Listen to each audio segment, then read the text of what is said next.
हो गया। चलो शुरू करते हैं। हम लोग का आज नया चैप्टर शुरुआत कर रहे हैं। 12वीं का पहला चैप्टर है जीवों में जनन। CBSE इस पार्ट को यानी कि इस चैप्टर को क्या कर चुका है, हटा चुका है, लेकिन अभी भी हमारे CGBSE बोर्ड में ये चैप्टर है। ठीक है, तो इसको कंप्लीट करेंगे। मान लो बाद में इन फ्यूचर मान लो तुम्हारा ब्लूप्रिंट आया या नया सिलेबस आया, उसमें इसको हटा दिया गया, ठीक है, तो उसको स्किप मार सकते हैं। वैसे स्किप मारने लायक चैप्टर नहीं है, छोटा सा चैप्टर है, 3 क्लास में ख़त्म हो जाएगा। ठीक है, एकदम अच्छे से डिटेल से पढ़ेंगे, क्योंकि ये जो चैप्टर है वो बेसिक बनाता है आपका रिप्रोडक्शन इन ह्यूमन का और तुम्हारा प्लांट रिप्रोडक्शन जिसको सेक्सुअल रिप्रोडक्शन इन प्लांट करके चैप्टर दिया हुआ है 2 नंबर का, उसका। ठीक है, तो बेसिक चैप्टर है, जानना जरूरी है क्या क्या पढ़ना है, कैसे पढ़ना है। ठीक है, देखो सबसे पहले हम लोग को इस चैप्टर में पढ़ना है कि लाइफ स्पान क्या होता है। ठीक है, जीवन अवधि क्या होता है, उसके बारे में पढ़ेंगे। उसके बाद हम लोग को पढ़ना है असेक्सुअल रिप्रोडक्शन क्या है या कितने प्रकार का होता है।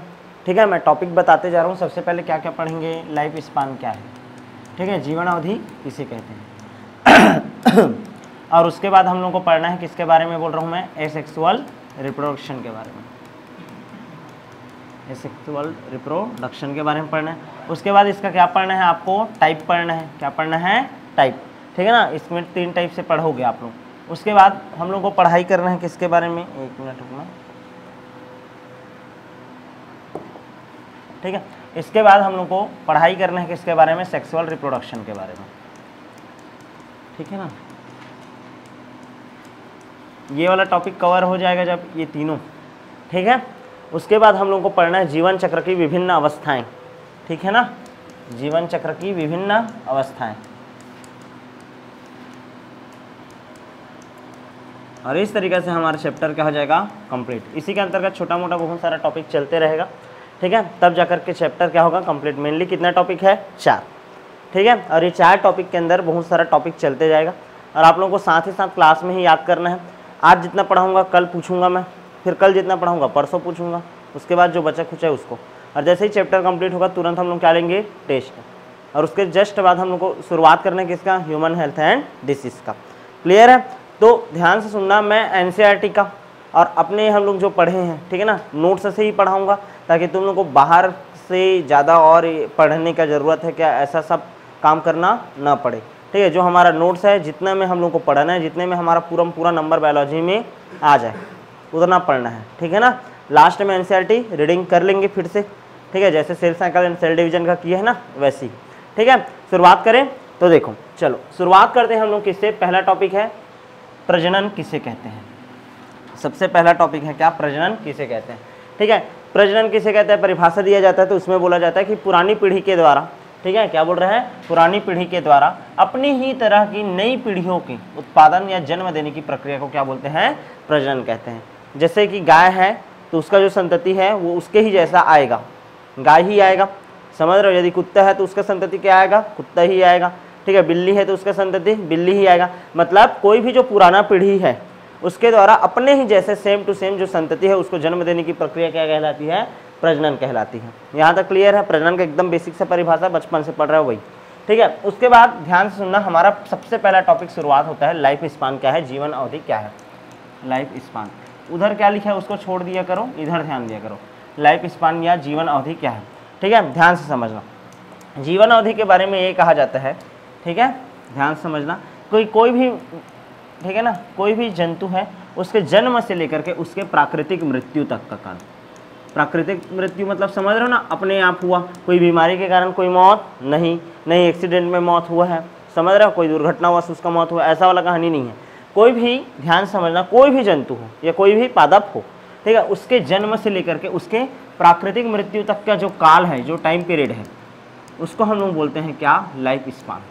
ठीक है, क्या बोलते हैं, लाइफ स्पान। यहाँ तक क्लियर है। और ये जो रहता है वो 2 चीज़ के ऊपर निर्भर नहीं करता है। सबसे पहले तो साइज के ऊपर निर्भर नहीं करता, और दूसरा चीज़ वो जीव कितना कॉम्प्लेक्स है, कि क्या बोलना चाहिए, कॉम्प्लेक्स है कि वो सरल है, इसके ऊपर भी निर्भर नहीं करता। मतलब जीव के जटिलता के ऊपर भी निर्भर नहीं करता। क्लियर है कि नहीं यानी कि ये 1 कोष की जीव है तो इसका ज़िंदगी ज़्यादा होगा, ये बहु कोष की जीव है तो इसका ज़िंदगी कम होगा, ऐसा वाला कहानी में निर्भर करता नहीं है। यहाँ तक क्लियर है।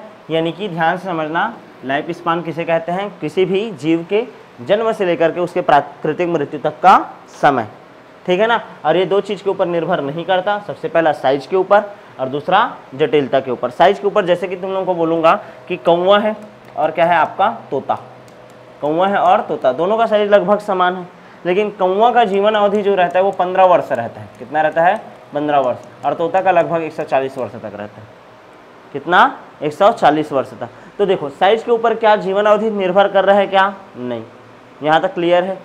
किसी कोई दिक्कत है क्या? नहीं ना, ठीक है। और साथ ही साथ जटिलता के ऊपर भी निर्भर नहीं करता, ये क्लियर है। अच्छा, अपवाद चलता है भाई जीवन काल का। जीवन काल का अपवाद है क्या? एक कोश की जीव।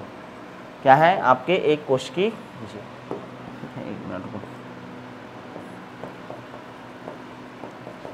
एक कोश की जीव जो रहता है उसको हम लोग बोलते हैं अमर है करके। क्यों अमर है? ध्यान से समझना, ठीक है। एक मिनट रुकना ना। एक कोश की जीवों को क्या बोल दिया जाता है कि ये क्या होते हैं? अमर होते हैं। क्यों? क्योंकि इनमें जब कोशिका विभाजन होता है, इनमें जब क्या होता है? कोशिका विभाजन। तो कोशिका विभाजन जैसे हुआ तो एक नया पीढ़ी आया। समझ आ रहा है नहीं? यानी कि जीवों में ये इसमें जो जनन है और वृद्धि है वो लगभग ही क्या है? समान प्रक्रिया है। देखो एक कोश की जीव जो रहते हैं वो अमर है क्योंकि उनकी वृद्धि के साथ ही उनका क्या हो जाता है? विभाजन हो गया। जैसे इसका वृद्धि हुआ क्या हो जाता है? विभाजन हो जाता है, जिससे मातृकोशिका कितने 2 पुत्री कोशिकाओं में क्या हो जाती है? विभाजित होती है। और इसमें मृत होने लायक कोई भाग शेष बचता ही नहीं है।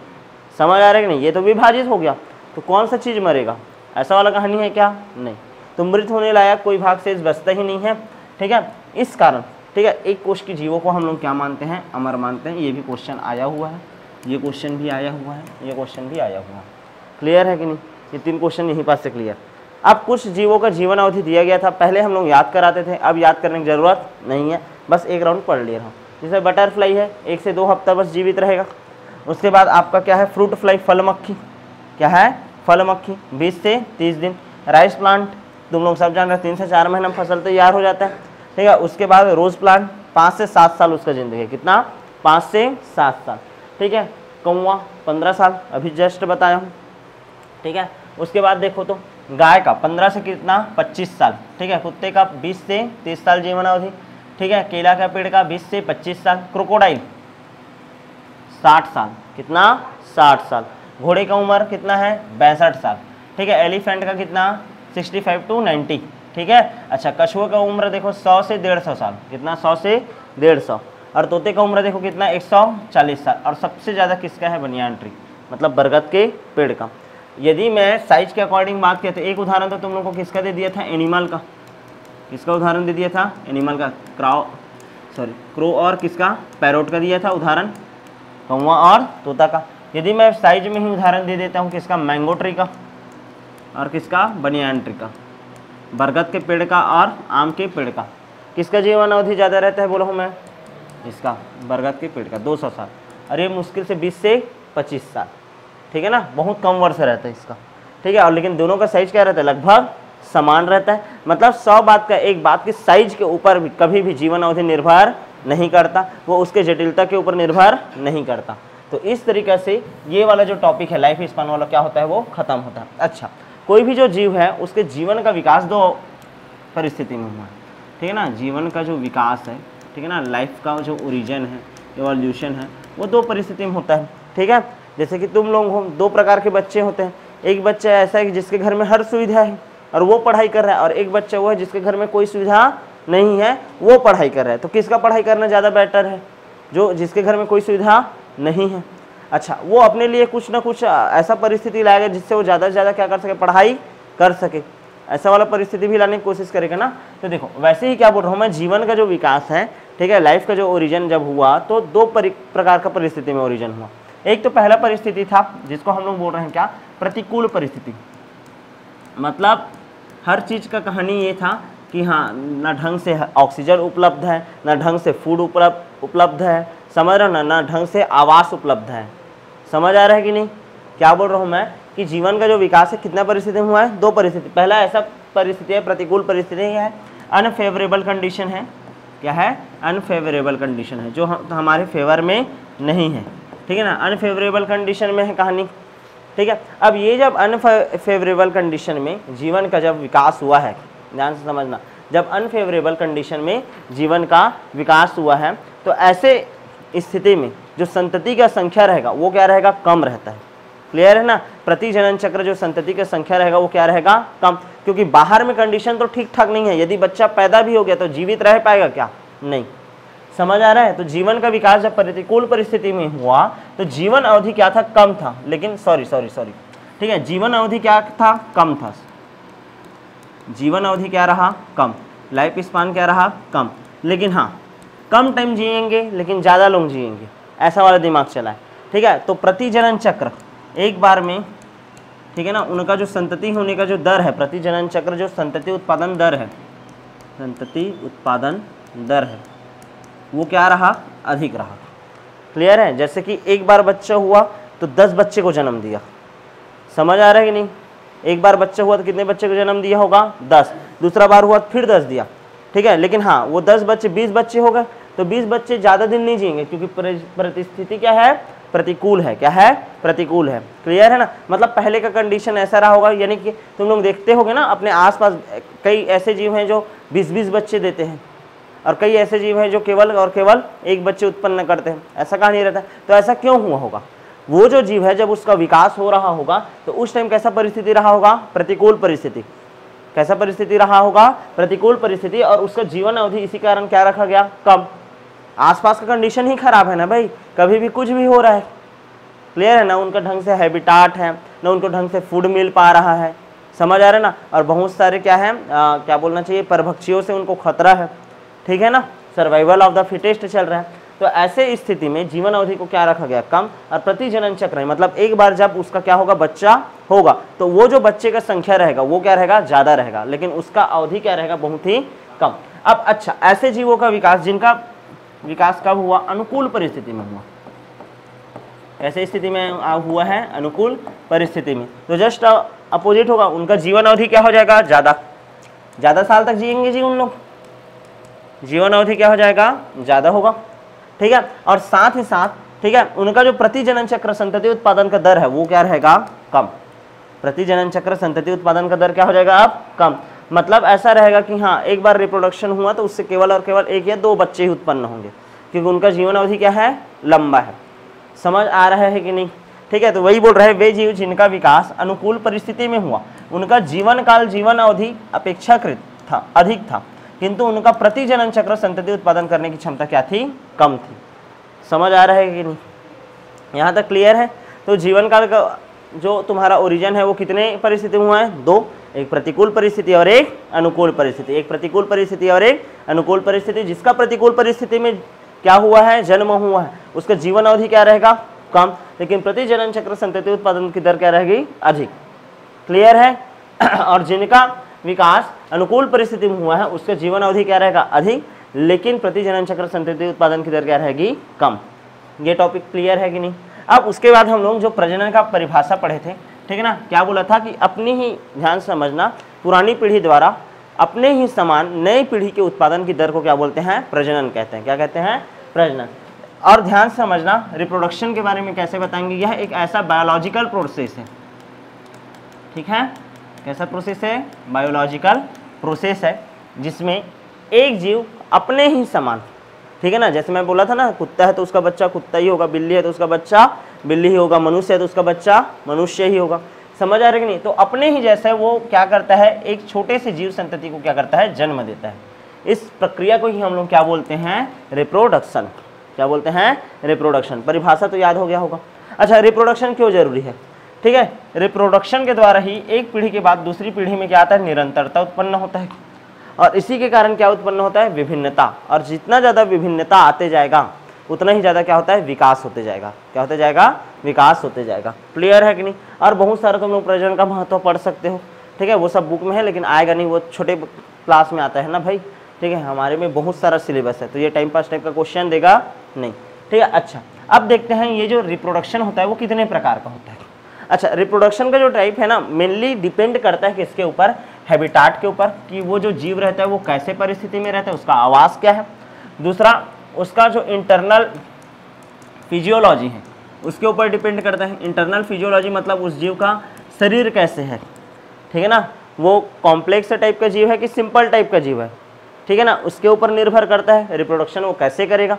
और तीसरा, ठीक है, किसके ऊपर निर्भर करता है, इंटरनल फैक्टर के ऊपर, या बहुत सारा और अदर फैक्टर हो सकता है, उन सब के ऊपर क्या करता है, वो निर्भर करता है। यहाँ तक समझ आया कि नहीं? रिप्रोडक्शन किन किन चीज़ों के ऊपर निर्भर करता है? 3 चीज़।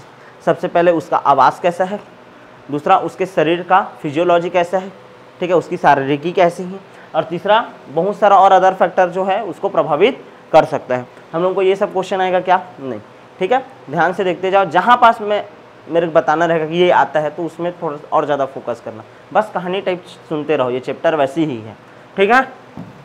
यार जितना हो सके बायोलॉजी को अपने से लिखने का कोशिश करना है, लेकिन हाँ मेथड साइंटिफिक होना चाहिए भाई, कुछ भी नहीं लिखना है। चलो, तो जनन कितने प्रकार का होता है? 2 प्रकार का, बचपन से पढ़ रहा। सबसे पहला होता है आपका एसेक्सुअल रिप्रोडक्शन और दूसरा होता है सेक्सुअल रिप्रोडक्शन, ठीक है, अलैंगिक जनन, असेक्सुअल रिप्रोडक्शन,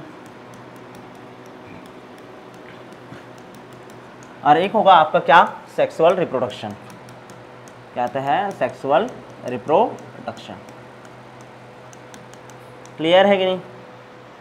ध्यान से समझना, एक होता है अलैंगिक जनन और एक होता है लैंगिक जनन। ध्यान से समझना, मैं क्या बोल रहा था, तुम लोगों को याद करो कि कभी भी जैसे कि कोई मनुष्य है, ठीक है, एक नर है और एक क्या है, मादा है। ये क्या है तुम्हारा नर और ये क्या है, मादा। क्लियर है ना? मादा को इस तरीके से ऐसे क्रॉस करके दिखाते हैं और नर को इस तरीके से दिखाते हैं। क्लियर है? ध्यान से समझना, ये नर है और ये मादा। इसमें क्या होता है, अर्धसूत्री विभाजन होगा। क्या होगा? अर्धसूत्री विभाजन। और ये एन और एन पर स्थिति आता है बोला था। और दोनों जब क्या करेगा, फिर से निषेचन वाला कहानी आएगा, निषेचन होगा इनके बीच में, तो फिर से क्या बन जाएगा, 2n बन जाएगा। क्लियर है कि नहीं? मतलब अर्धसूत्री विभाजन के द्वारा ये जो एन बना है, अगुणित युग्मक जो बना, इसको बोलते हैं युग्मक। क्या बोलते हैं? युग्मक। किसका निर्माण होता है? युग्मक का निर्माण होता है। और ये जो युग्मक है उनका क्या होगा, निषेचन होगा। क्या होगा?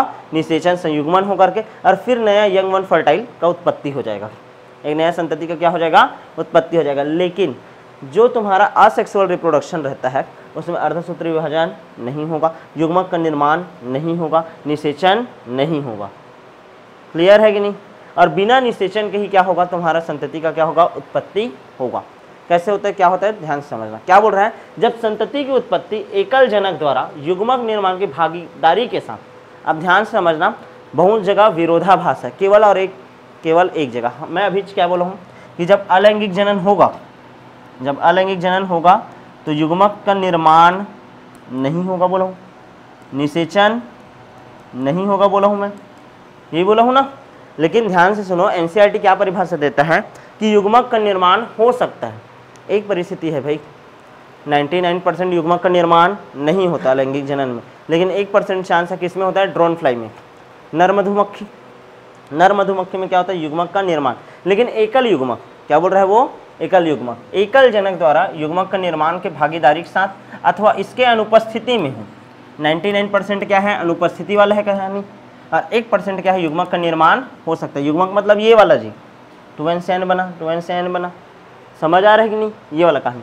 तो ध्यान देना, ठीक है। अर्धसूत्री विभाजन के द्वारा किसका निर्माण होता है, आपका युग्मक का निर्माण होता है। किसका निर्माण होता है, युग्मक का।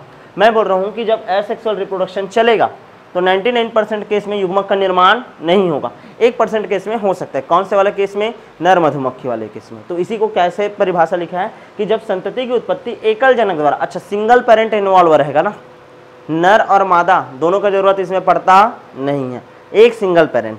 क्लियर है? लेकिन लैंगिक जनन में नर और मादा दोनों जनकों का क्या पड़ेगा, जरूरत पड़ता है। क्लियर है? तो देखो क्या बोल रहा है, जब संतति की उत्पत्ति एकल जनक द्वारा युग्मक निर्माण की भागीदारी के साथ, 1% केस नर मधुमक्खी वाला, अथवा इसके अनुपस्थिति में हो तो वह क्या कहलाता है, अलैंगिक जनन। अलैंगिक जनन के अंतर्गत नए जीव की उत्पत्ति युग्मक के संयोजन को छोड़कर, यानी कि ये दोनों फिर से जुड़ेगा नहीं, युग्मन के संयोजन को छोड़कर किसी भी अन्य तरीके से होता है, अर्थात ऐसा जनन जिसमें नए जीव का निर्माण बिना अर्धसूत्री विभाजन, अर्धसूत्री विभाजन होता है 99 पूरा केस में, ठीक है। तो बिना अर्धसूत्री विभाजन के व बिना युग्मक के संलयन से होता है, उसे क्या बोलते हैं, अलैंगिक जनन। और इसमें केवल और केवल एक ही जनक क्या करता है, भाग लेता है। यहाँ तक क्लियर है कि नहीं? ठीक है, ध्यान से देखो, जो बताया हूँ उसको देखो। नॉर्मली क्या होता है, ध्यान समझना, रिप्रोडक्शन कितने प्रकार का रहता है, बोल रहा हूँ 2 प्रकार का, एक होता है असेक्सुअल रिप्रोडक्शन और एक होता है सेक्सुअल रिप्रोडक्शन। क्लियर है ना, मैं बात करता हूँ इसका जो नॉर्मल कॉमन है, ठीक है ना। क्या होता है सेक्सुअल रिप्रोडक्शन, सब उसी के बारे में पढ़ते हैं, ठीक है ना, लैंगिक जनन के बारे में, ठीक है। इसमें क्या होता है, एक 2 जनक होते हैं, कितने जनक होते हैं, 2 जनक, एक नर होता है और एक कौन होती है, मादा, ऐसा क्लियर है। इसके द्वारा एक नर युग्मक बनेगा जिसको हम लोग स्पर्म बोलते हैं, और एक बनता है क्या, मादा युग्मक जिसको हम लोग क्या बोलते हैं, ओवा। यदि मनुष्य का उदाहरण ले रहा हूँ तब का कहानी, यानी एक युग्मक का निर्माण होगा, और ये दोनों युग्मक का क्या होगा, संलयन होगा, जिस प्रक्रिया को हम लोग क्या बोलते हैं, निषेचन बोलते हैं। क्या बोलते हैं, निषेचन बोलते हैं। और निषेचन के द्वारा क्या होगा, संतति का उत्पत्ति होगा। यहाँ तक क्लियर है, मतलब ऐसा कहानी है ये जो, अच्छा, और ये जो नर युग्मक और मादा युग्मक का निर्माण हुआ है वो कौन सी प्रक्रिया द्वारा होता है, बोला था तुम लोगों को, याद करो, अर्धसूत्री विभाजन। 6 दिन तक वही चला है ना, अर्धसूत्री विभाजन, बार बार वही सब समझा रहा था तुम लोगों को। यहाँ तक क्लियर है, मतलब कहानी ये है कि ये मान लो ये नर है और ये क्या है तुम्हारी मादा, ये 2n, ये 2n, अब ये हो गया क्या, n अर्धसूत्री विभाजन द्वारा, ये भी क्या हो गया, n अर्धसूत्री विभाजन द्वारा, दोनों का क्या हुआ, क्रॉस हुआ, निषेचन हुआ, जिसके फलस्वरूप फिर से नया संतति आ गया, जिसके फलस्वरूप फिर से क्या आ गया, नया संतति आ गया। तो देखो युग्मक का निर्माण हुआ, meiosis first and meiosis second, और ये क्या बन गया आपका, गैमेट बना, क्या बना, गैमेट बना, जिसके फलस्वरूप ये फिर से नया यंग वन, नया संतति का क्या हो गया, उत्पत्ति हो गया। समझ आ रहा है कि नहीं, यहाँ पास क्या हुआ, निषेचन हुआ, ठीक है ना। ये कहानी चला किसका, सेक्सुअल रिप्रोडक्शन का। लेकिन जब असेक्सुअल रिप्रोडक्शन होता है, जब क्या होगा, असेक्सुअल रिप्रोडक्शन होगा, तो 2 जनक ना होकर के क्या होगा, सिंगल, एकल जनक होगा, एक ही होगा, या तो नर या तो केवल मादा, ऐसा वाला कहानी है। क्लियर है। उसके बाद दूसरा चीज बोल रहा हूँ, इसमें युग्मक का निर्माण नहीं होगा, युग्मक का निर्माण नहीं होता। ये 99% केस है, 99%, लेकिन 1% केस युग्मक का निर्माण हो सकता है। किस में होता है, नर मधुमक्खी में, इसमें नर मधुमक्खी में। क्लियर है, लेकिन वो एकल जनक है ना, ये भी याद रखना, नर मधुमक्खी में निर्माण हो सकता है। यहाँ तक क्लियर है, 1% अपवाद वाला केस लिख दिया मैं, ठीक है। उसके बाद क्या बोला हूँ मैं, ठीक है, निषेचन होता है, इसमें निषेचन होगा क्या, नहीं, मतलब युग्मक आपस में जुड़ेंगे क्या, संलयन होगा क्या, नहीं। यहाँ तक क्लियर है, समझ आया कि नहीं, ठीक है। तो ये हो गया तुम्हारा असेक्सुअल रिप्रोडक्शन, और ये क्या हो गया आपका सेक्सुअल रिप्रोडक्शन। अब ध्यान समझना, एसेक्सुअल रिप्रोडक्शन में चूंकि 2 अलग अलग जनकों से आ रहा है क्या, जीन्स वगैरह, नहीं, युग्मक अलग अलग जनक से आ रहा है क्या, नहीं, युग्मक का निर्माण ही नहीं हो रहा है। तो इसमें ध्यान समझना, ये जो अलैंगिक जनन है, इससे जो उत्पन्न संतति रहेगा वो आनुवांशिक रूप से, ठीक है, वो आनुवांशिक रूप से और आकारकी रूप से, मॉर्फोलॉजिकल और जेनेटिकल, ठीक है ना, दोनों तरीके से अपने पेरेंट जैसे ही दिखाई देगा। मतलब मान लो ये पेरेंट उसका इस तरीके से दिखाई दे रहा है, तो उसका जो संतति रहेगा सेम टू सेम ऐसा दिखाई दिया। देखो ऑप्शन आ रहा है तो एक वर्ड दिखाई दे रहा है, क्लोन। क्या दिखाई दे रहा है, क्लोन। मतलब ध्यान से समझना, वैसे ही बोल रहा हूँ कि अलैंगिक जनन से उत्पन्न जो संतति होता है उसको हम लोग बोलते हैं क्लोन। क्या बोलेंगे, क्लोन, जो कि जेनेटिकली और मॉर्फोलॉजिकली, ठीक है ना, आकारकी रूप से और अनुवांशिक रूप से सेम टू सेम अपने पेरेंट्स जैसा रहेगा। क्लियर है ना, जनक जैसे ही रहेगा। ये जनक है और ये क्या है, उसका संतति है, कोशिका है, जनक कोशिका, और ये क्या है, संतति कोशिका। तो इसको हम लोग क्या बोलेंगे, क्लोन बोलेंगे। क्या बोलेंगे, क्लोन। ऐसी बहुत सारा ऐसा संतति उसका बन सकता है ना, क्लोन बन सकता है। और क्लोन का एक एक सदस्य, सिंगल सदस्य को हम लोग क्या बोलेंगे, रेनेट बोलेंगे। क्या बोलते हैं, रेनेट, ठीक है। और ये जो संतति रहता है, क्लोन जो रहता है, ठीक है, ये जो हमारा क्या रहता है, क्लोन रहता है, वो मॉर्फोलॉजिकल यानी आकारकी रूप से, और कौन से रूप से, जेनेटिकली आनुवांशिक रूप से। क्या रहता है, सेम टू सेम रहता है, किसके जैसे, जनक के जैसे। क्लियर है, यहाँ तक समझ आया कि नहीं, ठीक है। एक एक लाइन कवर हो गया है भाई, देखो। अच्छा, एक और परिभाषा दी है जो तुम्हारे प्रबोध बुक वगैरह में दिया था, एक जनक द्वारा बिना युग्मक के निर्माण तथा निषेचन के, तथा बिना निषेचन के ही, ठीक है, संतति को उत्पन्न करने की जो प्रक्रिया है वो क्या कहलाता है, अलैंगिक जनन। ठीक है, तो मैं जो ऊपर में दिया हूँ परिभाषा, ये वाला तुम लोगों को याद रखना है, क्योंकि ये एनसीईआरटी का है भाई, और हमको किसके अनुसार चलना है, एनसीईआरटी के अनुसार। क्लियर है ना, पूरा टॉपिक एनसीईआरटी के अनुसार कवर करते जाना है। यहाँ तक समझ आया कि नहीं सबको। एसेक्सुअल रिप्रोडक्शन क्या है और सेक्सुअल रिप्रोडक्शन क्या है। नेक्स्ट देखते हैं। ठीक है, मैं ये चीज़ बता डाला हूँ, अलैंगिक जनन से उत्पन्न जो संतति है वो आकारिकी रूप से और अनुवांशिक रूप से क्या होता है, समान होता है, और उसको क्या बोलते हैं, क्लोन। और क्लोन के प्रत्येक सदस्य को क्या बोलते हैं, रेनेट। क्या बोलते हैं, रेनेट। यहाँ तक क्लियर था। आगे बढ़ जाएं। अब अलैंगिक जनन किस किस तरीके से होता है, जो बचपन से तुम लोग पढ़ते आ रहे हो, ठीक है, उसके बारे में देखेंगे। सबसे पहले अलैंगिक जनन का विधि में हम लोग बात करते हैं किसका, बाइनरी फिजन का। किसका, बाइनरी फिजन। बाइनरी फिजन, द्विविखंडन। क्या बोलते हैं इसको, द्विविखंडन। विखंडित होगा, टूटेगा दो भागों में। कितने भागों में, दो भागों में। ये जो बाइनरी फिजन रहता है वो मेनली कितने प्रकार का रहता है, तीन प्रकार का रहता है। कितने प्रकार का रहता है, तीन प्रकार का। एक होता है तुम्हारा, ध्यान समझना, irregular binary fission. Irregular binary fission एक होता है ये वाला, इर्रेगुलर बाइनरी फिजन। दूसरा होता है आपका क्या, ठीक है, लॉन्गिट्यूडिनल बाइनरी फिजन, और एक होता है ट्रांसवर्स बाइनरी फिजन। ठीक है, इर्रेगुलर बाइनरी फिजन क्या बोला हूँ, और एक होता है लॉन्गिट्यूडिनल बाइनरी फिजन, और एक होता है आपका कौन सा बोला हूँ अभी, ट्रांसवर्स बाइनरी फिजन। कितने प्रकार का होता है, तीन प्रकार का। इर्रेगुलर बाइनरी फिजन पाया जाता है किसमें, अमीबा में। किसमें पाया जाएगा, अमीबा में। ठीक है ना। ट्रांसवर्स बाइनरी फिजन पाया जाएगा किसमें, पैरामीशियम में। किसमें, पैरामीशियम में। ठीक है ना। और ये वाला, ठीक है ना, कौन सा, लॉन्गिट्यूडिनल बाइनरी फिजन, ये उपस्थित होता है आपका किसमें, युगलिना में। किसमें उपस्थित होगा, युगलिना में। उदाहरण याद रखना है, मैं तुम लोगों को सब डिटेल बताते जा रहा हूँ, ध्यान से समझना। सबसे पहले तो बाइनरी फिजन क्या होता है, इसमें जो सरल बहुकोश की जो जीव हैं, ठीक है ना, जैसे कि अमीबा हो सकता है, युगलिना हो सकता है, या पैरामीशियम, सरल एक कोश की जो जीव हैं, ठीक है, इनमें क्या होता है, जो शरीर रहता है उनका, कोशिका जो रहता है वो दो भागों में क्या होता है, विभाजित होता है, जिसको हम लोग क्या बोलते हैं, बाइनरी फिजन। यह कितने प्रकार से हो सकता है, तीन प्रकार से। जैसे सबसे पहले बात करते हैं अमीबा का। अमीबा का जब ये कौन सा कंडीशन है, फेवरेबल कंडीशन है। फेवरेबल हूँ कि अमीबा का फेवरेबल कंडीशन जब है, तो अमीबा क्या करता है, ये अमीबा जो है, ठीक है ना, ये अमीबा है, तो अमीबा क्या होता है, कहीं से भी विभाजित हो जाता है इर्रेगुलर रूप से, दो भागों में क्या हो जाएगा, वो टूट जाएगा। समझ रहे हो, दो भागों में क्या हो जाएगा, वो टूट जाएगा, और ये क्या बना लेता है, दो कोशिका बना लेता है। क्लियर है कि नहीं। और यही इसका क्या है, रिप्रोडक्शन है। क्या है इसका, रिप्रोडक्शन। क्लियर है कि नहीं। बाइनरी फिजन के बारे में देखो, यह अलैंगिक जनन की सबसे सरल विधि है, जिसमें जीव किसी भी तल से दो बराबर भागों में विभाजित हो सकता है। किसी भी तल से जब विभाजित हो रहे हैं, देखो द्विविखंडन। अब किसी भी तल का मीनिंग ये है कि मान लो ये एक कोशिका है, तो मान लो इसको इस तरीके से काटो, यदि इसको मैं इस तरीके से काटूँ, ट्रांसवर्स बोलूँगा, इस तरीके से काटूँ क्या बोलूँगा, लॉन्गिट्यूडिनल बोलूँगा, और कहीं से भी काट रहा हूँ, इधर उधर जहाँ से भी, ठीक है, तो उसको क्या बोलते हैं, इर्रेगुलर बोलते हैं। क्या बोलते हैं, इर्रेगुलर। तो तीन प्रकार से हो सकता है कटिंग इसका, यानी कोई भी कोशिका तीन प्रकार से विभाजित हो सकता है। तो सबसे पहले तो मैं कौन सा वाला बता रहा हूँ तुम लोगों को, इर्रेगुलर। क्या बता रहा हूँ, इर्रेगुलर। कभी भी बाइनरी फिजन होगा तो सबसे पहले कैरियोकाइनेसिस होगा, उसके बाद क्या होगा, साइटोकाइनेसिस होगा। क्या होगा, साइटोकाइनेसिस। पूरा पढ़े हम लोग, ठीक है। तो ध्यान से समझना, कोशिका द्रव्य के विभाजन के तल के बराबर बाइनरी फिजन कितना प्रकार का होता है, तीन प्रकार का। साइटोकाइनेसिस के बेसिस पर, ठीक है, कैरियोकाइनेसिस तो सब में समान होगा, ठीक है, साइटोकाइनेसिस के बेसिस पर ये कितने प्रकार का होता है, बाइनरी फिजन, तीन प्रकार का। सबसे पहले है सरल, ये जिसको हम लोग बोलते हैं इर्रेगुलर बाइनरी फिजन, ठीक है ना, सिंपल या इर्रेगुलर बाइनरी फिजन।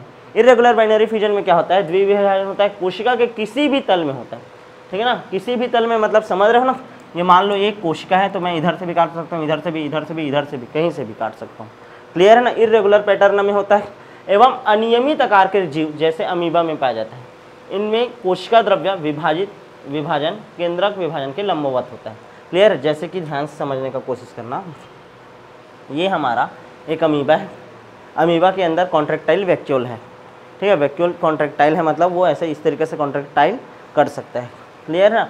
अब मैच्योर अमीबा है, ठीक है, तो इसमें केंद्रक विभाजन होगा। क्या होगा, केंद्रक विभाजन। उसके बाद जब साइटोकाइनेसिस होगा तो देखो केंद्रक के लंबवत, ठीक है ना, केंद्रक के क्या होगा, लंबवत। ये दो प्रकार से क्या हो जाएगा, विभाजित हो जाएगा। और ये कौन से कंडीशन में हो रहा है, सबसे ज़्यादा जरूरी चीज़, फेवरेबल कंडीशन। जब परिस्थिति क्या है, सामान्य है तब, जब परिस्थिति सामान्य हो तब विभाजित करता है अनियमित रूप से। कौन, तुम्हारा अमीबा। क्लियर है, ये समझ आया। उसके बाद दूसरा देखो तो लॉन्गिट्यूडनल बाइनरी फिजन, युगलिना का डायग्राम इस तरीके से ऐसे रहता है, ठीक है, इस तरीके से रहता है युगलिना। अब जब ये युगलिना को मेरे को दो भागों में डिवाइड करना है तो मैं कैसे करूँगा, ऐसे लंबवत करके करूँगा, कैसे करके डिवीजन करूँगा, इस तरीके से लंबवत। तो इसको हम लोग बोलते हैं लंबवत द्विविभाजन। क्या बोलते हैं, लंबवत द्विविभाजन, ठीक है। इस प्रकार का विभाजन कशाभिका धारण करने वाले जीवों में पाया जाता है। कशाभिका मतलब जिसमें क्या पाया जाता है, फ्लैजिला। इसमें ऐसे युगलिना का संरचना में ऐसे क्या पाया जाता है, फ्लैजिला पाया जाता है। तो जिन जीवों में फ्लैजिला उपस्थित होता है उनमें पाया जाता है, ठीक है। इसमें क्या बोल रहा है, इस विभाजन में कोशिका द्रव्य के विभाजन का तल सदैव जनक शरीर के लंबवत अक्ष के साथ साथ होता है। ये लंबवत अक्ष के साथ ही इनका क्या होगा, विभाजन होता है। केंद्रक के दो भाग में बढ़ते ही लंबवत खांच द्वारा जीव का जो शरीर रहता है दो प्रकार का संतति कोशिका का क्या कर देता है, निर्माण कर देता है। उदाहरण सिर्फ और सिर्फ क्या याद रखना है आपको, युगलिना। क्या याद रखना है, युगलिना, ठीक है ना। यूएल करके ट्रिक बना सकते हो, युगलिना लॉन्गिट्यूडिनल, ठीक है, युगलिना लॉन्गिट्यूडिनल ये रहता है, ठीक है। आगे बढ़ जाए, क्या तीसरा है आपका, क्या अनुप्रस्थ विभाजन या ट्रांसवर्स बाइनरी फिजन, ठीक है, ट्रांसवर्स बाइनरी फिजन। और इसमें जब जीव का शरीर बटेगा, ठीक है ना, तो ये देखो पैरामीशियम, पैरागॉन का चप्पल जैसे रहता है, पैरामीशियम ऐसे करके याद रखना तुम लोग, ठीक है। और कितने भागों में डिवाइड होता है, दो भागों में। इसमें केंद्रक विभाजन को जब उसको दिखाना है, ध्यान से समझना, इसमें जब केंद्रक विभाजन को दिखाना है तो वो एक अलग ही प्रोसेस से दिखाता है। हमारे कोर्स में एनसीईआरटी में नहीं है, लेकिन प्रबोध में था, प्रबोध में था, इस कारण थोड़ा सा इसको डील किए थे हम लोग, ठीक है। ध्यान से समझो, जो पैरामीशियम रहता है उसमें कितने प्रकार का केंद्रक पाया जाता है, दो प्रकार का। कितने प्रकार का, दो प्रकार का। एक होता है मैक्रोन्यूक्लियस और एक होता है माइक्रोन्यूक्लियस। माइक्रो मतलब छोटा, मैक्रो मतलब बड़ा, ठीक है, गुरु केंद्रक। और एक होता है लघु केंद्रक, मैक्रोन्यूक्लियस, और ये क्या है, माइक्रो, ठीक है। तो मैक्रोन्यूक्लियस जो रहता है उसमें असूत्री विभाजन होता है, ना समसूत्री ना अर्धसूत्री। क्या होता है इसमें, असूत्री। क्या होता है, असूत्री विभाजन। और ये दो भागों में बट जाता है। कौन सा वाला, मैक्रो वाला। लेकिन जो माइक्रो न्यूक्लियस रहता है, जो उससे भी छोटा रहता है केंद्रक, ठीक है ना, यह समसूत्री विभाजन करता है। मैं तुम लोग को बताया हूँ अलैंगिक जनन है, इसमें कभी भी अर्धसूत्री विभाजन नहीं होगा। उसके अलावा जो भी विभाजन है वो हो सकता है, यानी कि समसूत्री हो सकता है और असूत्री हो सकता है। तो ये वाला जो लघु केंद्रक है वो क्या करता है, समसूत्री विभाजन करता है, और समसूत्री विभाजन करके दो भागों में बढ़ जाता है। जैसे ही केंद्रक विभाजन हुआ, ध्यान समझना मैं क्या बोल रहा हूँ, कोई भी कोशिका जो है, ध्यान से समझना, जब उसको बाइनरी फिजन करना है तो सबसे पहले क्या करता है, कैरियोकाइनेसिस। उसके बाद क्या करता है वो, साइटोकाइनेसिस। तो मैं इसका कैरियोकाइनेसिस बता रहा हूँ। कैरियोकाइनेसिस एक तो मैक्रोन्यूक्लियस में होता है और एक माइक्रो में। माइक्रो में क्या होता है तुम्हारा, समसूत्री विभाजन, और मैक्रो में क्या होता है, असूत्री विभाजन। क्लियर है। अब जैसे ही केंद्रक का विभाजन हुआ तो शरीर का जो लंबाई है उसमें क्या होगा, वृद्धि होगा, जिसके कारण क्या बनता है, ओरल ग्रू बनता है। क्या बनता है, ओरल ग्रू। ये जो देखो खांच बना है, ठोक इस तरीके से कोशिका का वृद्धि हुआ तो क्या बना, ऐसा ओरल ग्रू बना, खांच बनता है। क्लियर है ना। और ये दो भागों में ध्यान से समझना, ये दोनों ओरल ग्रू के बीच से होते हुए एक अनुप्रस्थ कांच द्वारा पैरामीशियम कोशिका दो भागों में बढ़ जाता है। और ये जो तुम्हारा ओरल ग्रू रहता है वो धीरे धीरे खांच क्या होते जाता है, बढ़ते जाता है, और एक से कितना कोशिका बन जाएगा, फिर से एक, दो कोशिका। तो देखो ये वाला इस तरीके से विभाजित हुआ, और युगलिना वाला कैसे विभाजित हुआ, इस तरीके से हुआ था। इस कारण इसको लॉन्गिट्यूडिनल बोले, लंबवत खांच वाला, और इसको क्या बोल रहे हैं, ट्रांसवर्स अनुप्रस्थ खांच वाला। क्या बोल रहे हैं, अनुप्रस्थ खांच। क्लियर है। और अमीबा जो था वो कौन सा था तुम्हारा, अमीबा कौन से तरीके से हुआ था, अनियमित, इर्रेगुलर। क्या हुआ था, इर्रेगुलर, कहीं से भी वो विभाजित हो सकता था। क्लियर है कि नहीं, यहाँ तक समझ आया कि नहीं, ठीक है। तो सबसे पहले अलैंगिक प्रजनन का प्रकार बाइनरी फिजन कंप्लीट हो गया। दूसरा प्रकार देखते हैं मल्टीपल फिजन। क्या है, मल्टीपल फिजन। क्या बोल रहा है, जब कोई जीव अनेक बार विभाजन करता है जिसके फलस्वरूप अनेक संतति उत्पन्न हो तो उसको बोलते हैं हम लोग क्या, मल्टीपल फिजन। क्या बोलते हैं, मल्टीपल फिजन। क्लियर है। उसमें क्या हो रहा था, केवल और केवल दो बार, लेकिन इसमें क्या हो रहा है, बहुत बार। और मल्टीपल फिजन का पूरा परिभाषा नहीं आता, केवल और केवल क्या आता है, उदाहरण आता है। उदाहरण में याद रखना है किसको, प्लाज्मोडियम का, ठीक है। प्लाज्मोडियम के कारण ही क्या होता है तुम्हारा, मलेरिया होता है। क्या होता है, मलेरिया। जो मादा एनाफिलीज मच्छर रहती है ना, ठीक है, तो मादा एनाफिलीज मच्छर के शरीर के अंदर पाया जाता है क्या, प्लाज्मोडियम नामक परजीवी। और ये जो प्लाज्मोडियम रहता है, मलेरिया परजीवी, ठीक है ना, वो क्रिप्टोजोइक बहुविखंडन द्वारा बहुत सारा छोटा छोटा क्या बनाता है, संतति बनाता है। कौन सा, क्रिप्टोजोइक बहुविखंडन, वर्ड याद रखना, क्या, क्रिप्टोजोइक बहुविखंडन। क्लियर है। दूसरा है प्रतिकूल परिस्थिति में अमीबा भी बहुविखंडन करता है। याद करो, अभी बताया था अनुकूल परिस्थिति था तो वो क्या किया था, द्विविखंडन किया था, बाइनरी फिजन किया था, इर्रेगुलर वाला। लेकिन कैसा कंडीशन आ गया, प्रतिकूल परिस्थिति, मतलब उसके आसपास भोजन उपस्थित नहीं है, टेम्परेचर ज़्यादा बढ़ा हुआ है या सूखा पड़ा है, ऐसा वाला कहानी है।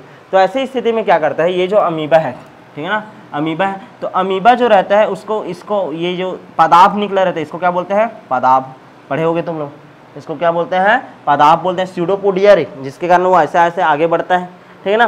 तो ये जो पदार्थ रहता है इसको ये क्या करता है, ध्यान से समझना, ये सेंट्रियोल है, ये सॉरी वैक्यूल है, ये इसको छोड़ो। तो ये पदार्थ को क्या कर लेगा, संकुचित कर लेगा, ऐसे संकुचित कर लिया, ये इस तरीके से फैला हुआ था, इसको क्या कर लिया, संकुचित कर लिया, गोल आ गया। इसके बाद ये क्या करता है, अपने चारों ओर ऐसा 3 लेयर का निर्माण करता है, 1 2 और ये 3, ठीक है, 3 लेयर का क्या कर देगा, निर्माण कर देता है।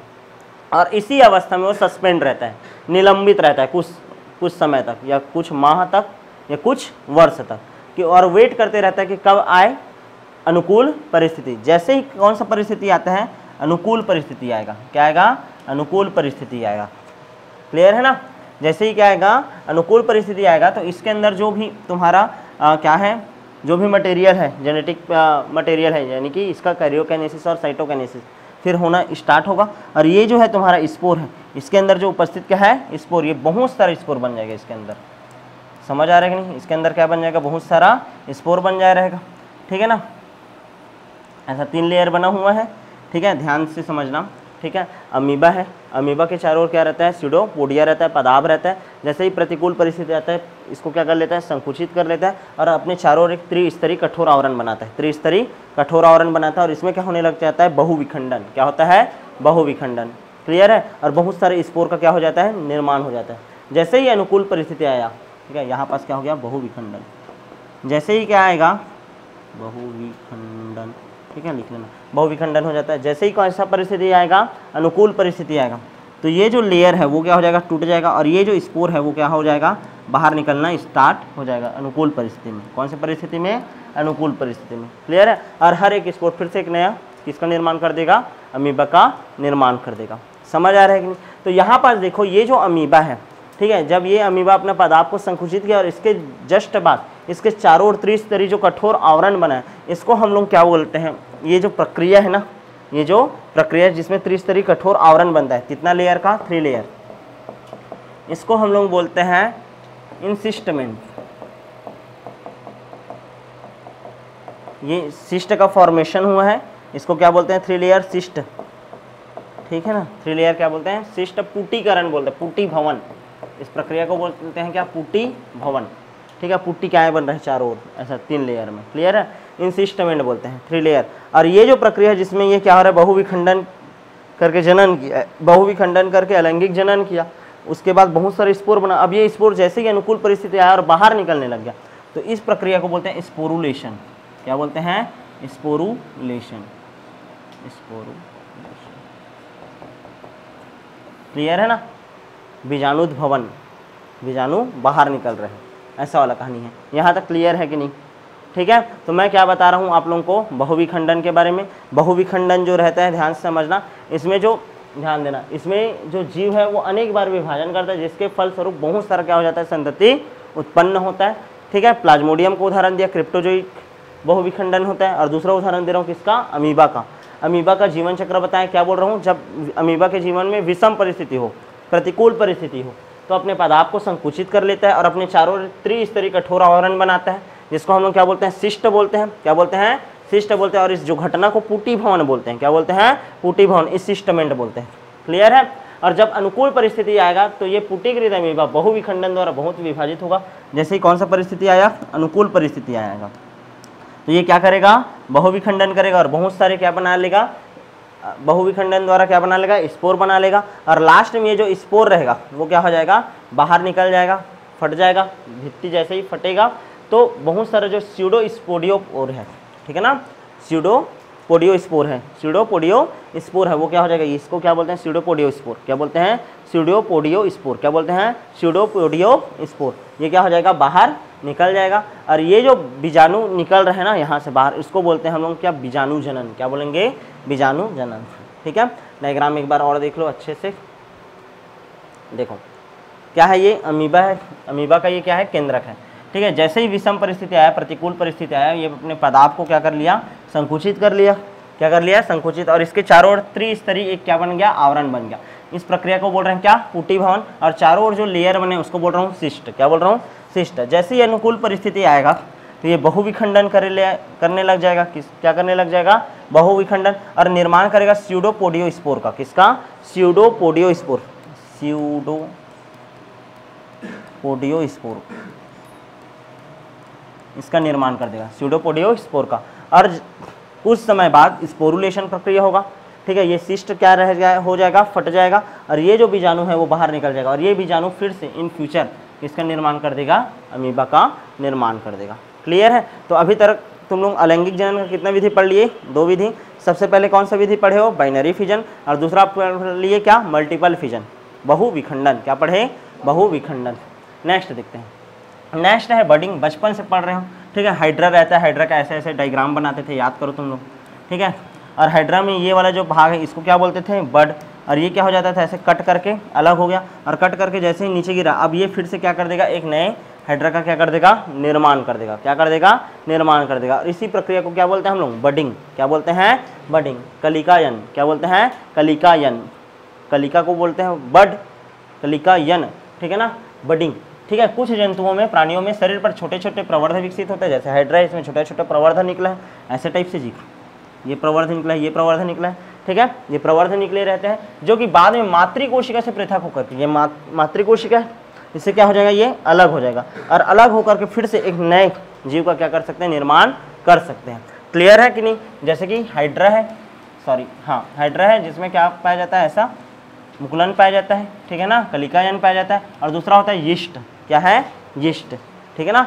सैक्रोमाइसिस सेरेवेसी, बार बार यूज होगा नाम, सैक्रोमाइसिस सेरेवेसी, नाम लिखो, सैक्रोमाइसिस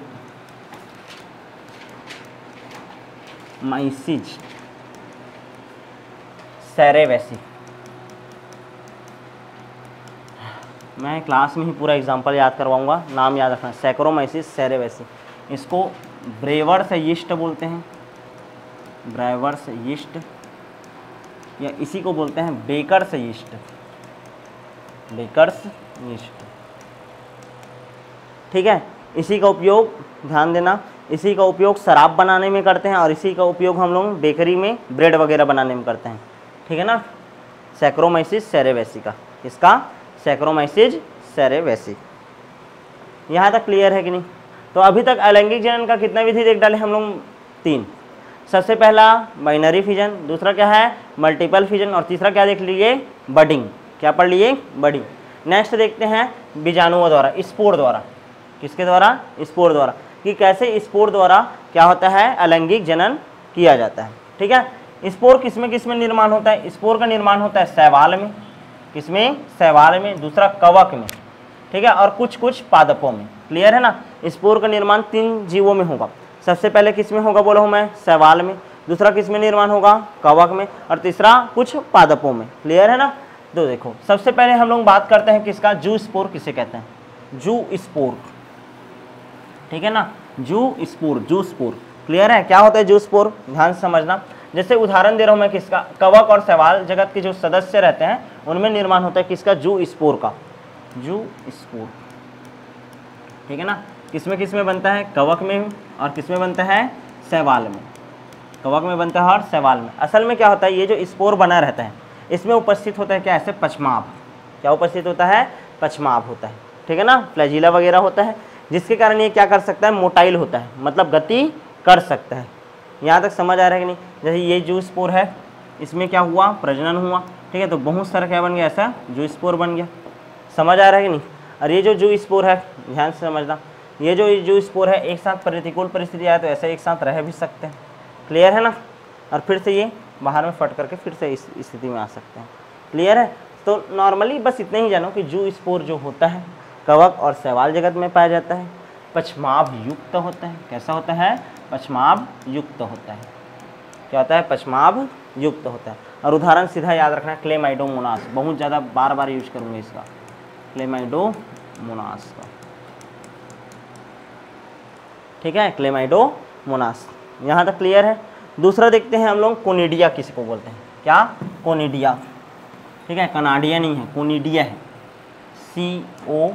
CONIDIA, कोनिडिया, ठीक है। कोनिडिया बनता है तुम्हारा मेनली कवक में, किसमें बनता है? कवक में। और उदाहरण याद रखना है किसमें? पेनिसिलिन में, पेनिसिलियम कवक में, पेनिसिलियम कवक प्रजाति जो रहता है ना, पेनिसिलियम प्रजाति उसमें, ठीक है, पेनिसिलियम प्रजाति में बनता है। पेनिसिलिन का जिससे विकास हुआ था, ठीक है, उस प्रजाति में बनता है क्या? कोनिडिया। कोनिडिया कैसे रहता है? देखो कवक है, कवक में जो कवक का बॉडी रहता है, फ्रूटिंग बॉडी जो उसका रहता है, उसको हम लोग बोलते हैं हाइफी, जालवत संरचना रहता है, ऐसे बहुत सारा ऐसा, ठीक है, ऐसे धागानुमा जालवत ऐसा संरचना रहता है, ठीक है। अब इसमें ध्यान से समझना, ऐसे बाहर में बहुत सारा ऐसे बनता है छोटा छोटा स्पोर, बनता है स्पोर, ये देखो पेनिसिलियम प्रजाति का कवक है, इसमें ऐसे छोटा छोटा क्या बनता है? स्पोर बनता है। अब ये जो स्पोर है वो कहाँ बन रहा है? बाहर में बन रहा है। कहाँ बन रहा है? बाहर में, शरीर के बाहर बन रहा है, तो इसको बोलेंगे एक्सोजीनस स्पोर। क्या बोलेंगे? Exogenous spore. बाहर में बन रहा है क्या बोलोगे? Exogenous spore. दूसरा, ये पछमाभ विहीन है। क्या है? पछमाभ विहीन है, मतलब ये क्या होगा? नॉन मोटाइल होगा, यानी कि गति नहीं कर सकता, गति नहीं कर सकता। यहाँ तक समझ आया कि नहीं? एक्सोजीनस होता है और नॉन मोटाइल होता है। क्या? तुम्हारा कोनिडिया। क्या? कोनिडिया। इसको बोल रहा हूँ मैं क्या? कोनिडिया। ये वाला जो पार्ट है ना, इसको क्या बोल रहा हूँ? कोनिडिया। और कोनिडिया को जो धारण किया है जो जगह, इसको बोलेंगे, ये वाला जो भाग है इसको बोलते हैं कोनिडियोफोर। कोनिडियोफोर बोलेंगे। क्या बोलेंगे? कोनिडियोफोर। क्लियर है? और ये कवक तंतु है जिसको हाइफी बोलते हैं। क्या बोलते हैं? हाइफी। बहुत सारा हाइफी मिलकर माइसिलियम बनाता है, ऐसा। तो ये पूरा एग्जाम्पल किसका? पेनिसिलियम प्रजाति का। क्लियर है? 100 बात का एक बात, कोनिडिया किस में पाया जाता है? कवक में, पेनिसिलियम प्रजाति, ठीक है। ये जो पूरा फ्रूटिंग बॉडी है, ठीक है, हाइफी, ये वाला पार्ट को क्या बोल रहा हूँ? कोनिडियोफोर। और उसके ऊपर ये जो छोटा छोटा ऐसा पाया जा रहा है, इसको क्या बोल रहे हैं हम लोग? चलो बताओ। एक्सोजीनस पार्ट है जिसको हम लोग क्या बोल रहे हैं? कोनिडिया। और ये एक कोनिडिया अलग होकर के फिर से क्या बना सकता है? पेनिसिलियम कवक बना सकता है। फिर से क्या बना सकता है? पेनिसिलियम कवक। यहाँ तक समझ आया कि नहीं? कोई दिक्कत थोड़ी है? तो अभी तक कौन कौन सा अलैंगिक जनन का प्रकार देख डाले? सबसे पहले क्या देखे हो? Binary fission. दूसरा क्या देखे हो? Multiple fission. तीसरा क्या देख लिए थे अभी? मुकुलन। क्या देखे थे? मुकुलन, बडिंग। चौथा क्या देख डाले? स्पोर, बीजाणु का निर्माण, ठीक है, बीजाणुओं द्वारा, ठीक है।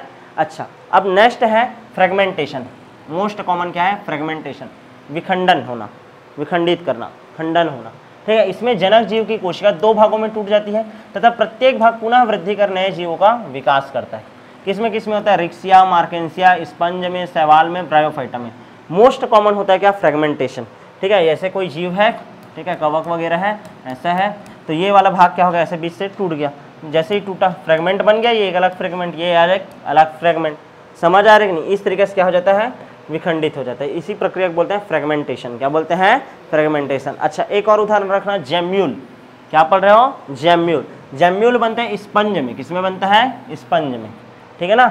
जैम्यूल किस में बनता है? स्पंज में, ठीक है। यह थैली के समान संरचना रहता है, जैसे कि ये देखो, ये एक थैली समान संरचना है, ठीक है। थैली समान क्या है? संरचना है। और ये जो थैली समान संरचना है, और इसका विकास कब होगा? प्रतिकूल परिस्थिति में। कब होगा? प्रतिकूल परिस्थिति में। जैसे शिष्ट का निर्माण होता था अमीबा में, कब? प्रतिकूल परिस्थिति रहता है तब। वैसे ही स्पंज में, नॉर्मली स्पंज को देखो क्या कर रहा है? फ्रेगमेंटेशन कर रहा है, फ्रेगमेंटेशन कर रहा है नॉर्मली। लेकिन जब कौन सा परिस्थिति आए? प्रतिकूल, यानी कि वातावरण उसके अकॉर्डिंग ना हो, टेम्परेचर ज़्यादा हो, सूखा पड़ा रहा, फूड उसको उपलब्ध ना हो, उसको बोलते हैं प्रतिकूल परिस्थिति। तो उस प्रतिकूल परिस्थिति में क्या करता है? ध्यान समझना, एक थैलीनुमा संरचना बनाता है, ठीक है ना। थैलीनुमा क्या बनाएगा? संरचना। और इसके अंदर जो कोशिका रहेगा उपस्थित, उसको बोलते हैं आर्कियोसाइट सेल। क्या बोलोगे? आर्कियोसाइट सेल, ठीक है ना। आर्कियोसाइट सेल बोलते हैं, ठीक है ना, जो कि टोटीपोटेंट सेल होता है, मतलब एक कोशिका से और बहुत सारा कोशिका बन सकता है, आर्कियोसाइट सेल बोलते हैं, ठीक है ना। और इसके चारों ओर ऐसे एक आवरण बनाया जाएगा जिसमें क्या रहता है? ऐसे छोटा छोटा छोटा छोटा कांटा रहेगा। क्या रहेगा? कांटा रहेगा, जिसको स्पाइक्यूल्स बोलेंगे। क्या बोलेंगे? स्पाइक्यूल्स। और यहाँ पास जो कोशिका है उसको क्या बोल रहे हैं? Archaeocyte cell, archaeocyte cell. 100 बात का एक बात, जैम्यूल किस में बनता है? स्पंज में। किस में बनता है? स्पंज में। कब बनता है? जब परिस्थिति क्या हो? प्रतिकूल हो। परिस्थिति कैसा हो? जब प्रतिकूल हो, फेवरेबल कंडीशन ना हो। क्लियर है? तब बनता है। यहाँ तक क्लियर है कि नहीं? अलैंगिक जनन का कहानी क्लियर है? तो अभी तक तुम लोग जितना भी पढ़े हो इसके एकदम डिटेल एक ठोक चार्ट हम बना देते हैं, ठीक है ना। और ये याद रखना है तुम लोग को। देखो, असेक्सुअल जो रिप्रोडक्शन है, ध्यान समझना, दो प्रकार के जीवों में, एक तो होता है एक कोशिकीय जीवों में कैसे होगा और एक होगा बहुकोशिकीय जीवों में कैसे। अकोशिकीय जीवों में ध्यान से समझना, यूनिसेल्युलर ऑर्गेनिज्म है अकोशिकीय जो तुम्हारे एक कोशिकीय जो जीव है, ठीक है।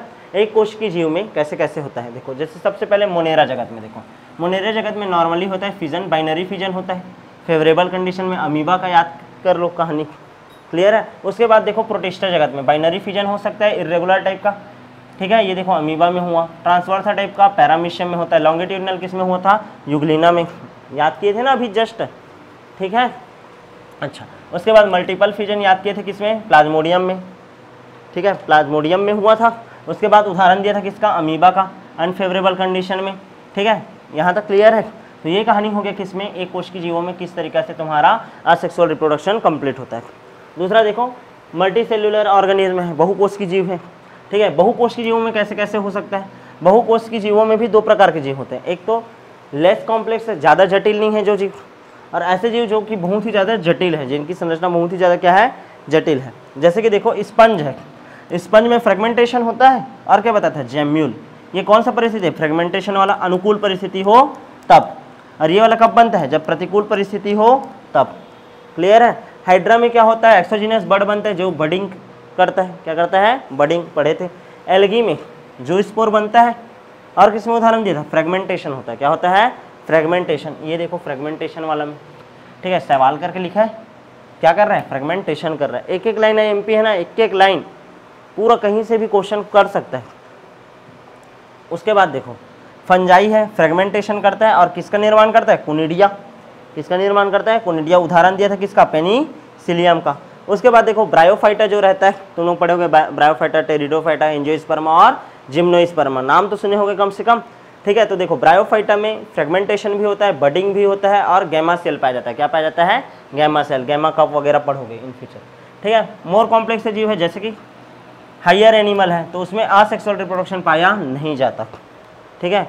जो उच्च जीव है ना, हायर एनिमल है, उनमें कभी भी क्या असेक्सुअल रिप्रोडक्शन पाया जाएगा, क्या नहीं।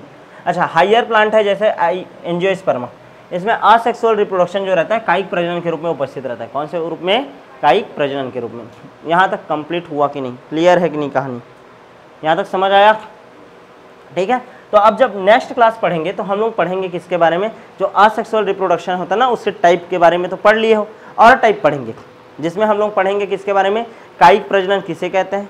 और ये कायिक प्रजनन कितने प्रकार का होता है, दो प्रकार का, एक होता है प्राकृतिक, ठीक है, और एक होगा क्या, कृत्रिम, ठीक है। कल इसके बारे में कहानी कंप्लीट करेंगे, और साथ ही साथ सेक्सुअल रिप्रोडक्शन को क्या करेंगे, आगे बढ़ाएंगे, क्लियर है। उसके बाद एक क्लास और, फिर ये चैप्टर क्या हो जाएगा, फिनिश। तो आज जितना भी पढ़ाया हूँ, ठीक है ना, उन सबको क्या करना है, आपको अच्छे से एक बार रिवाइज करना है, याद करके आना है। कल मैं ये जो लास्ट टाइम शार्ट दिया था ना, उसको पूछूंगा, ठीक है। नोट्स आप लोगों के ग्रुप में भेजा गया है, लिखना स्टार्ट कर देना, क्योंकि जैसे ही चैप्टर कंप्लीट होगा उसी दिन मैं कॉपी चेक करूँगा। एक भी दिन गलती नहीं करना है कि नहीं रुक जाते हैं थोड़ा दिन करके, ठीक है ना। कैसे बनाना है कॉपी, ध्यान से सुनो। अभी जो कॉपी लोगे उसमें सबसे पहला तो सेल साइकिल वाला चैप्टर लिखना है पहला, दूसरा लिखना है तुम लोगों को रिप्रोडक्शन इन ऑर्गेनिज्म जो अभी चल रहा है वो, ठीक ना, उसको लिखना है। उसके बाद आप लोगों को पढ़ाया जाएगा सेक्सुअल रिप्रोडक्शन इन प्लांट में, और उसके बाद पढ़ाया जाएगा ह्यूमन रिप्रोडक्शन, और उसके बाद रिप्रोडक्शन हेल्थ। इतना सारा तो एक साथ लिखना है 12वीं का एक ही कॉपी में। तो अभी तो सबसे पहले ये वाला चैप्टर लिखना और ये चैप्टर लिखना, क्लियर है। उसके बाद एक और कॉपी ले लिए रहना, उसमें ह्यूमन हेल्थ एंड डिसीज चलेगा। क्या चलेगा, ह्यूमन हेल्थ एंड डिसीज। ये टॉपिक छोड़ दिया रहना, human health and disease complete होगा फिर इसको पढ़ेंगे, ठीक है ना। अलग अलग यूनिट में चल रहे हैं ताकि कोई दिक्कत ना हो, क्लियर है। तो मिलते हैं आप नेक्स्ट क्लास में।